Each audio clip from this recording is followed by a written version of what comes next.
Hello മക്കളെ, അപ്പൊ നിങ്ങൾ എല്ലാവരും എക്സാമിന് വേണ്ടിയിട്ട് റെഡിയാണോ? എനിക്കറിയാം നമ്മുടെ എക്സാം ഒക്കെ സ്റ്റാർട്ട് ചെയ്തു. എന്റെ മക്കളാകെ ബുദ്ധിമുട്ടിയും ടെൻഷനുമായിട്ട് ഇരിക്കുകയായിരിക്കും. മക്കളെ, നിങ്ങൾക്ക് സ്റ്റിൽ കോൺഫിഡൻസ് ഉണ്ടോ? എക്സാംസിനെ ഫേസ് ചെയ്യാനുള്ള കോൺഫിഡൻസ് ഉണ്ടോ? ഉണ്ടെങ്കിൽ അത് ഏറ്റവും നല്ലൊരു കാര്യമാണ്. നിങ്ങൾക്ക് ആ ഒരു കോൺഫിഡൻസ് വേണം. ചില കുട്ടികൾ എക്സാംസിലേക്ക് മോൺസ്റ്റേഴ്സ് ആയിട്ടാണ് കൺസിഡർ ചെയ്യുക. അയ്യോ, എനിക്ക് ടെൻഷൻ ആയിട്ട് വയ്യ, ഞാൻ ഇനി എന്ത് ചെയ്യും? രാത്രി ഉറങ്ങില്ല, ഫുഡ് കഴിക്കില്ല, എക്സാമിന്റെ ഡേറ്റിംഗ് അടുത്താൽ പിന്നെ ആകെ ഒരു പെടപ്പാണ്, മൊത്തത്തിൽ പേടി. ശരിക്കും മക്കളെ, എക്സാം എന്ന് പറയുന്നത് അത്രമാത്രം പേടിക്കേണ്ട ഒരു കാര്യമാണോ? അല്ലെന്നേ. എക്സാം എന്ന് പറയുന്നത് നമ്മൾ അത്രയും പേടിക്കേണ്ട ഒരു കാര്യമേ അല്ല. ഒരു മോൺസ്റ്റർ ആയിട്ട് നിങ്ങൾ എക്സാമിനെ കൺസിഡർ ചെയ്യുന്ന പരിപാടിയെ എന്ത് ചെയ്യുക? നിർത്തുക. അങ്ങനെയാണെങ്കിൽ തന്നെ മക്കളെ, നിങ്ങൾക്ക് ആ ഒരു കോൺഫിഡൻസ് കിട്ടും. നിങ്ങൾക്ക് നല്ല ഈസി ആയിട്ടും നല്ല അടിപൊളിയായിട്ടും നല്ല ഹാപ്പി ആയിട്ട് എക്സാം അറ്റൻഡ് ചെയ്യാൻ പറ്റും. അപ്പൊ നമുക്ക് നോക്കിയാലോ, എന്തൊക്കെയാണ് നിങ്ങളെ പിറകിലേക്ക് വലിക്കുന്ന കാര്യങ്ങൾ, നിങ്ങളുടെ കോൺഫിഡൻസ് ഇല്ലാതാക്കുന്നത് എന്തൊക്കെയാണ്, എങ്ങനെ കോൺഫിഡന്റ് ആയിട്ട് ഇരിക്കാം, കോൺഫിഡന്റ് ആയിട്ട് പോവുകയാണെങ്കിൽ നമുക്ക് എങ്ങനെ മാർക്ക് ഫുൾ മേടിക്കാം. നോക്കിയാലോ മക്കളെ, നിങ്ങളുടെ എക്സാം ടൈമിൽ നിങ്ങളുടെ മനസ്സിൽ വരുന്ന കുറച്ച് തോട്ട്സ് ആണിത്. എന്തൊക്കെ തോട്ട്സാണ് വരുന്നത്? അയ്യോ, ഞാനൊന്നും പഠിച്ചിട്ടില്ല, എനിക്ക് പഠിക്കാൻ കുറേ ഉണ്ട്, കുറച്ചുകൂടി മുന്നേ ഞാനൊന്ന് പഠിച്ച് തുടങ്ങണമായിരുന്നു, ഇനി പഠിച്ചാൽ തീരുവോ, എവിടെ ചെന്ന് എത്തുമോ, എനിക്ക് ആകെ ഒരു പേടിയാണ്, ഞാൻ എന്ത് ചെയ്യണം? അങ്ങനെയുള്ള കൺഫ്യൂഷൻസും ടെൻഷൻസും മക്കളെ ഈ സമയത്ത് നിങ്ങളുടെ മനസ്സിൽ വരും. നിങ്ങൾ വിചാരിക്കും ഇതെനിക്ക് മാത്രം വരുന്നൊരു പ്രശ്നമാണ്, അയ്യോ ഞാൻ എന്താ ഇങ്ങനെയൊക്കെ ചിന്തിക്കുക, ഇതെനിക്ക് മാത്രമുള്ളൊരു കാര്യമാണല്ലോ എന്ന്. അല്ല മക്കളെ, ഉറപ്പായിട്ട് നിങ്ങളുടെ ഫ്രണ്ട്സിനും ഈ സെയിം കാര്യം തന്നെ തോന്നും. ഓക്കെ, എത്ര വലിയ പഠിപ്പിസ്റ്റ് ആണെങ്കിൽ പോലും മനസ്സിൽ ഇങ്ങനെയുള്ള തോട്ട്സ് വന്നിരിക്കും. ഇത് കോമൺ ആണ്, നോർമലാണ്. എൻ്റെ കുട്ടികൾ ആരും പേടിക്കണ്ട കേട്ടോ, എൻ്റെ കുട്ടികൾ ആരും ഇതോർത്ത് ടെൻഷൻ അടിക്കണ്ട. ഇതെന്താണ്, നിങ്ങൾക്ക് മാത്രമല്ല നിങ്ങളുടെ ഫ്രണ്ട്സിനും വരുന്നൊരു തോന്നൽ തന്നെയാണ്, എല്ലാവർക്കും വരും. എന്തിനാ, ഇപ്പം ഞാൻ എന്തെങ്കിലും എക്സാം എഴുതുകയാണെങ്കിൽ ഈ പറഞ്ഞ് എനിക്ക് പോലും എന്ത് വരും, ഈ പറഞ്ഞ ടെൻഷൻസും കാര്യങ്ങളും, അയ്യോ ഞാനൊന്നും പഠിച്ചിട്ടില്ല, ഇങ്ങനെയുള്ള കാര്യങ്ങൾ വന്നിരിക്കും. അപ്പോൾ ഇത് കോമൺ ആണ്. എൻ്റെ മക്കൾ എന്ത് വിചാരിക്കണം, ഇങ്ങനെയുള്ള ടെൻഷൻ വരുമ്പോൾ ഇത് നോർമലാണ്. എക്സാം എഴുതാൻ പോകുന്നത് നിങ്ങളൊരു പബ്ലിക് എക്സാം അല്ലേ അറ്റൻഡ് ചെയ്യാൻ പോകുന്നത്, സോ ഇത് നോർമലാണ് എന്ന് മക്കളെ തിരിച്ചറിയണം. അങ്ങനെയാണെങ്കിൽ തന്നെ നിങ്ങൾക്ക് അതിൽ നിന്ന് കുറച്ച് കോൺഫിഡൻസ് ഗെയിൻ ചെയ്യാൻ പറ്റും. ഇങ്ങനെയുള്ള തോട്ട്സ് വരുന്ന സമയത്ത് ആ തോട്ട്സ് ഒക്കെ ഇഗ്നോർ ചെയ്തിട്ട് കുറച്ച് കോൺഫിഡൻസ്, നിങ്ങൾ നല്ല പോസിറ്റീവ് മൈൻഡിൽ ഇരിക്കുകയാണെങ്കിൽ നിങ്ങൾക്കത് ഗെയിൻ ചെയ്തെടുക്കാൻ പറ്റും. മക്കളെ, നമുക്ക് നോക്കിയാലോ എന്തൊക്കെ കാര്യങ്ങളാണ് നിങ്ങളുടെ കോൺഫിഡൻസിനെ കുറയ്ക്കുക. ഒന്നെന്ന് പറയുന്നത് വളരെ സിമ്പിൾ ആയിട്ടുള്ള ഒരു കാര്യമാണ് പേടി. പേടിയുണ്ടോ എൻ്റെ കുട്ടികൾക്ക്? എക്സാമിനെ പേടിയുണ്ടോ? ഞാൻ ആദ്യം പറഞ്ഞ പോലെ മോൺസ്റ്റർ ആണോ നിങ്ങളുടെയൊക്കെ മുൻപിൽ എക്സാം? അങ്ങനെയാണെങ്കിൽ പേടിക്കാതിരിക്കുക മക്കളെ, പേടിക്കാതിരിക്കുക. ഈ എക്സാം ഒക്കെ എന്താണ്, ഇതൊക്കെ വളരെ ജുജുബിയായുള്ള ഒരു കാര്യമാണ് അല്ലേ, പെട്ടെന്ന് കഴിഞ്ഞു പോകും. ഓക്കെ, നിങ്ങൾ ആകെ ടെൻഷൻ അടിച്ച് കുളമാക്കി ഇത് ആകെ നശിപ്പിക്കാതെ നിങ്ങൾ എന്ത് ചെയ്യുക, നിങ്ങളുടെ പേടി അങ്ങ് മാറ്റി വെക്കുക. ഈ എക്സാം കിട്ടിയില്ലെങ്കിൽ കിട്ടണ്ട, അത്രേ ഉള്ളൂ. ഓക്കെ, ഇതിൻ്റെ പേരിൽ നമുക്ക് പ്രത്യേകിച്ച് ഒന്നും വരാൻ പോകുന്നില്ല മക്കളെ. പക്ഷെ മാർക്ക് കിട്ടുകയാണെങ്കിൽ നമുക്ക് കുറച്ച് പേരെ അറിയും, അല്ലെങ്കിൽ എന്താണ് കുറച്ചുകൂടി നമുക്ക് ഹാപ്പി ഒക്കെ ആവും, അതൊക്കെ ഫൈൻ.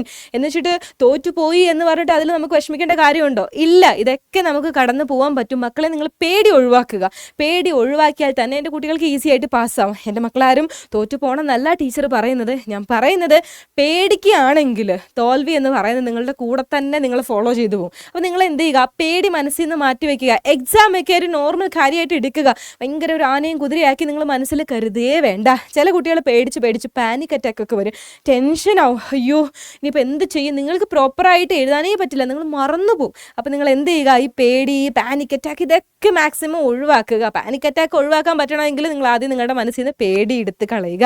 പിന്നെ ചില കുട്ടികളുണ്ട് നെഗറ്റീവ് തോട്ട്സ് ആണ്, മൈൻഡ് ഫുൾ നെഗറ്റീവാണ് അല്ലേ, എപ്പോഴും ഒരു ദുരന്തം പറഞ്ഞുകൊണ്ടിരിക്കും അല്ലേ. നിങ്ങളൊന്ന് ചിന്തിച്ച് നോക്കിക്കേ, അയ്യോ എക്സാമായി ഞാൻ തോറ്റു പോവും, എനിക്ക് മാർക്ക് കുറവാണ്, എനിക്ക് മോഡലിന് മാർക്ക് കുറവായിരുന്നു, അപ്പോൾ എനിക്ക് ഇതിന് മാർക്ക് കുറവാണ്. ഫുൾ നെഗറ്റീവ് തോട്ട്സ് അങ്ങ് നിറയ്ക്കും. അങ്ങനെയും കൂടി നിറയ്ക്കുകയാണെങ്കിൽ പോയി ശുഭം. പിന്നെ നമുക്ക് മാർക്ക് എന്ന് പറയുന്നത് വട്ടപൂജയായിരിക്കും എക്സാമിന് കിട്ടുക. അപ്പോൾ മക്കളെ, ഈ 3 പേരാണ് നിങ്ങളുടെ കോൺഫിഡൻസിനെ ഇല്ലാതാക്കുന്നത്. നിങ്ങളുടെ പേടി, പാനിക് അറ്റാക്ക്, അതുപോലെ തന്നെ പിന്നെ എന്താ പറയുക, നെഗറ്റീവ് തോട്ട്സ്. അപ്പോൾ എൻ്റെ കുട്ടികൾ എപ്പോഴും എന്തായിട്ടിരിക്കുക, പോസിറ്റീവായിട്ടിരിക്കുക. എന്ത് വന്നാലും ഞാൻ നേരിടാൻ തയ്യാറാണ്, എനിക്കിതൊക്കെ വളരെ സിമ്പിളാണ്, ആ ഒരു ആറ്റിറ്റ്യൂഡിൽ എൻ്റെ കുട്ടികളെ ഇരിക്കുക. അപ്പോൾ നിങ്ങൾക്ക് ഓട്ടോമാറ്റിക്കലി എന്ത് വരും കുട്ടികളെ, കോൺഫിഡൻസ് വരും. നോക്കിക്കേ കോൺഫിഡൻസിൻ്റെ സൂപ്പർ പവർ നോക്കിക്കേ. നിങ്ങൾ കോൺഫിഡൻ്റ് ആണെങ്കിൽ, അതായത് ഈ പറയുന്ന നെഗറ്റീവ് തോട്ട്സും പേടിയും പാനിക് അറ്റാക്കും ഇങ്ങനെയുള്ള കാര്യങ്ങളൊക്കെ നിങ്ങളുടെ മനസ്സിൽ നിന്ന് എടുത്ത് മാറ്റി നിങ്ങൾ നല്ല അടിപൊളിയായിട്ട് കോൺഫിഡൻ്റ് ആയിട്ട് ഇരിക്കുകയാണെങ്കിൽ എന്തൊക്കെ കാര്യങ്ങളാണ് നിങ്ങൾക്ക് കിട്ടുക, നിങ്ങളുടെ എക്സാം നിങ്ങൾക്ക് നല്ല അടിപൊളിയായിട്ട് എഴുതാൻ പറ്റും. മനസ്സിലായോ?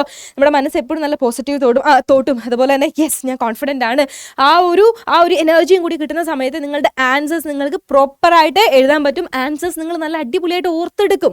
മനസ്സിലായോ? നിങ്ങളുടെ മനസ്സിൽ നല്ല തോട്ട്സ് മാത്രമാണെങ്കിൽ ഓട്ടോമാറ്റിക്കലി നിങ്ങളുടെ മനസ്സിലേക്ക് നിങ്ങളുടെ ആൻസർ ക്വസ്റ്റ്യൻ കാണുമ്പോൾ തന്നെ യെസ് ഇത് ടീച്ചർ അന്ന് പഠിപ്പിച്ച ഇന്ന പേജിൽ നിന്ന് വന്നിട്ടുള്ള ക്വസ്റ്റ്യൻ ആണ്, എനിക്കിത് എഴുതാൻ പറ്റും. നിങ്ങൾ ഹാപ്പി ആയിട്ട് ആൻസർ എഴുതും. അപ്പോൾ മക്കളെ കോൺഫിഡൻ്റ് ആയിട്ടിരിക്കുക, നിങ്ങളുടെ കോൺഫിഡൻസ് ഒരിക്കലും നഷ്ടപ്പെടുത്താതിരിക്കുക. അതുപോലെ തന്നെ നല്ല കാമായിട്ട് ആയിട്ട് നല്ല അടിപൊളിയായിട്ട് എക്സാം ഹാളിലിരിക്കുക. നിങ്ങളുടെ ടൈമൊക്കെ മാനേജ് ചെയ്യാനായിട്ട് ആര് ഹെൽപ്പ് ചെയ്യും? നിങ്ങളുടെ കോൺഫിഡൻസ് നിങ്ങളെ ഹെൽപ്പ് ചെയ്യും. അപ്പോൾ എന്ത് ചെയ്യണം എൻ്റെ കുട്ടികൾ? പേടിയും പാനിക് അറ്റാക്സും അതുപോലെ തന്നെ നെഗറ്റീവ് തോട്ട്സ് ഒക്കെ മനസ്സിൽ നിന്ന് എടുത്ത് കളയുക. ഇനി നിങ്ങൾക്ക് കോൺഫിഡൻസ് കിട്ടിയില്ലെങ്കിൽ എൻ്റെ കുട്ടികൾ ഇത്രയും മാത്രം ഓർത്താൽ മതി. എന്ത് ചെയ്യണം? നെഞ്ചിൽ കൈവച്ച് പറയണം, യെസ് ഓൾ ഈസ് വെൽ, എല്ലാം നല്ല അടിപൊളിയാണ്, എനിക്ക് പറ്റും. നിങ്ങൾ എപ്പോഴും നിങ്ങളെക്കുറിച്ച് പോസിറ്റീവായിട്ട് ചിന്തിക്കണം. മക്കളെ, നമ്മളെക്കുറിച്ച് നമ്മളല്ലാതെ വേറെ ആരാണ് പോസിറ്റീവായിട്ട് ചിന്തിക്കുക? ചില കുട്ടികളുണ്ട് ഇൻസ്റ്റാഗ്രാമിൽ സ്റ്റോറിയോ സ്റ്റാറ്റസോ ഇട്ട് കഴിഞ്ഞാൽ നമ്മളെ തന്നെ വീണ്ടും വീണ്ടും കണ്ടുകൊണ്ടിരിക്കും. അതല്ലെങ്കിൽ നമ്മുടെ തന്നെ ഫോട്ടോസ് വീണ്ടും പ്രൊമോട്ട് ചെയ്തുകൊണ്ടിരിക്കും. ചിലരൊക്കെ നമ്മളെ ഡീമോട്ടിവേറ്റ് ചെയ്യാനുണ്ടാവും. പക്ഷേ നിങ്ങളൊരു കാര്യം ഓർക്കണം, നമ്മളല്ലാതെ വേറെ ആര് സപ്പോർട്ട് ചെയ്യും? അല്ലേ?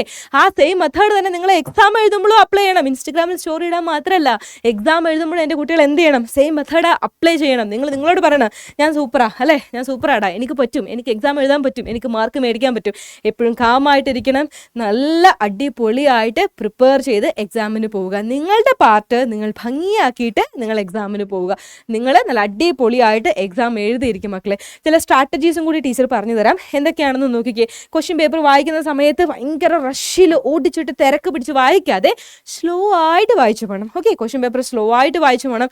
അതുപോലെ തന്നെ എസ് എ ക്വസ്റ്റ്യൻസ്, ഏറ്റവും വലിയ മാർക്കിൻ്റെ ക്വസ്റ്റ്യൻസ് ഒക്കെ ഉണ്ടല്ലോ, അതൊക്കെ നിങ്ങൾ എന്ത് ചെയ്യുക? ആദ്യമേ അതൊക്കെ തന്നെ സ്റ്റാർട്ട് ചെയ്യുക. അതുപോലെ ഏറ്റവും ഡിഫിക്കൽട്ടി ഫീൽ ചെയ്യുന്ന ക്വസ്റ്റ്യൻ ഉണ്ടെങ്കിൽ ആദ്യമേ അത് എടുത്ത് നമ്മുടെ മൂഡും കോൺഫിഡൻസും ഫുൾ കളയാതെ നിങ്ങൾ എന്ത് ചെയ്യണം?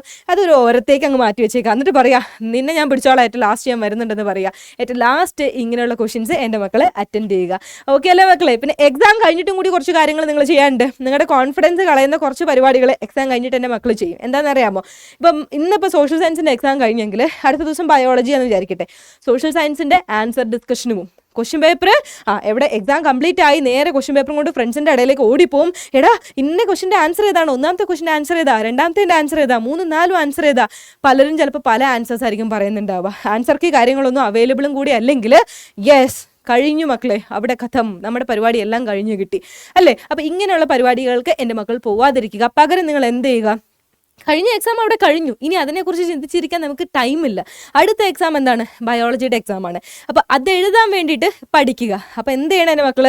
നേരെ ആൻസർ ഡിസ്കഷന് എക്സാം കഴിഞ്ഞ ഉടൻ പോവാതെ നിങ്ങൾ എന്ത് ചെയ്യണം? അടുത്ത എക്സാമിലേക്ക് പോകണം. ആ ഒരു കാര്യം വളരെ ഇമ്പോർട്ടൻ്റ് ആണ് കേട്ടോ. നിങ്ങളുടെ മിസ്റ്റേക്സ് കാര്യങ്ങളൊക്കെ പാസ്റ്റിൽ കളഞ്ഞു, അതവിടെ വിട്ടിട്ട് മുന്നോട്ട് പോവുക. അപ്പോൾ ഓക്കെ അല്ലേ മക്കളെ? സെറ്റല്ലേ? കോൺഫിഡൻ്റ് ആയിട്ടിരിക്കല്ലേ എൻ്റെ കുട്ടികളെല്ലാവരും? നല്ല അടിപൊളിയായിട്ട് എക്സാം ഒക്കെ എഴുതുക കേട്ടോ.